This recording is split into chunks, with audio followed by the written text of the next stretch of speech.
The text describes the main ways we can define families in the U.S. What are they?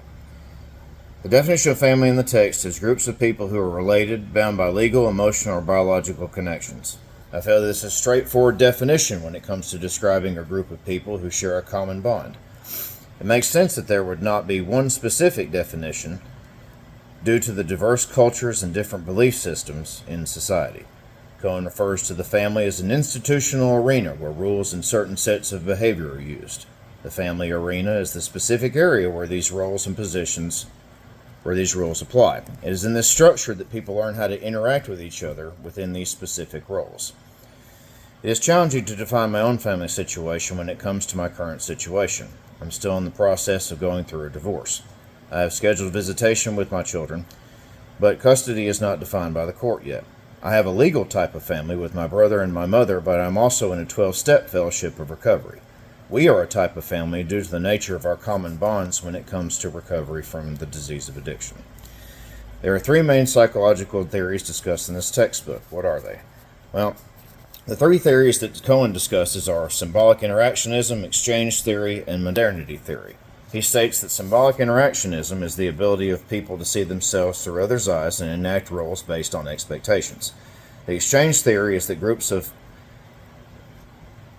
diversified people come together to maximize gains regarding resources, strengths, and weaknesses. Modernity theory has to do with the individual developing individuality that changes personal and institutional relationships. The theory that I agree with the most is symbolic interactionism. I feel the definition of roles that one individual brings to a group of others is part of contributing to the greater good.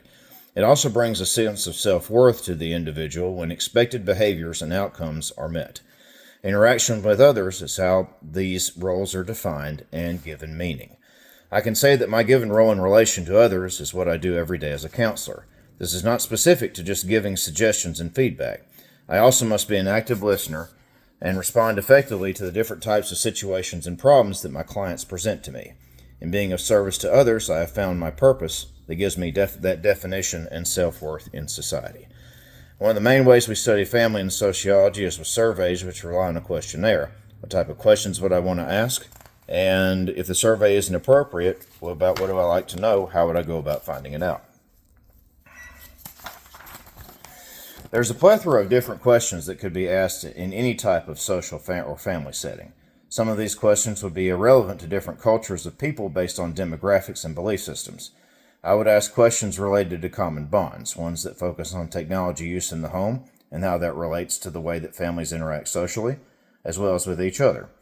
One could even address the activity level of the children as it relates to childhood obesity. Cohen states that bias can affect the outcomes of these surveys. It is important to have transparency and accountability when it comes to gathering data on a specific subject. Being able to track people over a period is an essential quality of the longitudinal surveys that one would need to conduct to get accurate information to form a response to the criteria stated above. In my field of work, we use a form called the Brief Addiction Monitor, or BAM, to measure the client's response to different modalities of learning, new coping skills to stay sober, and how to effectively manage their stress and emotions. It is a vital tool that gives me a score to put into another document that charts progress. I give this to them weekly to chart progress and treatment. Most of the time, the numbers go in a direction that shows improvement of the client as they progress through their program.